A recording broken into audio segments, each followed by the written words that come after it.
Hi అండి. అందరికీ నమస్కారం.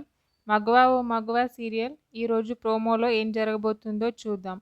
సింధూర అయితే గౌరీ వ్రతం చేసుకుంటూ ఉంటుంది. ఆ వ్రతానికి చెంచలమ్మ మరియు కేశవ ఇద్దరూ కలిసి వస్తూ ఉంటారు.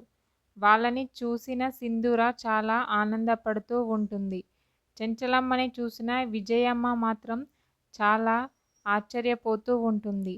ఇంకా మిగిలిన వాళ్ళు కూడా అమ్మో చెంచలమ్మ వచ్చిందే వ్రతానికి రాదేమో అనుకున్నాము అని అంటూ ఆలోచించుకుంటూ ఉంటారు. చెంచలమ్మ యొక్క ఆశీర్వాదం సింధూర తీసుకుంటూ ఉంటుంది. చంటి అయితే పని ఉంది అని చెప్పి ఒక రూమ్లోకి వెళ్తాడు. అక్కడ కరెంట్ పని ఏదో చేస్తూ ఉంటాడు. సడన్గా ఒకతనొచ్చి డోర్ లాక్ చేస్తూ ఉంటాడు. చంటి కంగారు పడుతూ డోర్ దగ్గరికి వెళ్ళి ఎవరు ఎవరు తీయండి డోరు అని అంటూ ఉంటాడు. వెంటనే ఇంకొక అతను వచ్చి ఏంట్రా చంటిని లోపల పెట్టి లాక్ వేశావు అని అంటాడు. చెంచలమ్మ గారు చంటిని పూజకి రాకుండా ఆపమన్నారురా అని చెప్తూ ఉంటాడు. ఆ మాటలు విని చంటి షాక్ అవుతూ ఉంటాడు. పూజ అయిపోయిన తర్వాత అందరికీ హారతలు ఇస్తారు. పంతులు వెంటనే అమ్మా ముత్తైదులు అందరూ తమ మంగళసూత్రంలో నల్లపూసలు తీసి అమ్మాయి గారి మంగళసూత్రానికి ఇవ్వండమ్మా అని చెప్తాడు.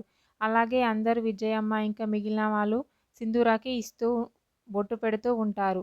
చెంచలమ్మ మాత్రం ఏమీ అనకుండా ఇవ్వకుండా అలా చూస్తూ ఉండిపోతుంది. సింధూర అత్తయ్య ఇస్తుందో లేదో నల్లపూసలు అని మనసులో లోలోపల ఆలోచించుకుంటూ ఉంటుంది. చెంచలమ్మ మాత్రం అలానే చూస్తూ ఉంటుంది ఏమీ మాట్లాడకుండా. చెంచలమ్మ అయితే సింధూరకి నల్లపూసలు ఇస్తుందో లేదో నెక్స్ట్ ఎపిసోడ్లో చూద్దాం. ఓకే, థ్యాంక్ యూ అండి. నా ఛానల్ని సబ్స్క్రైబ్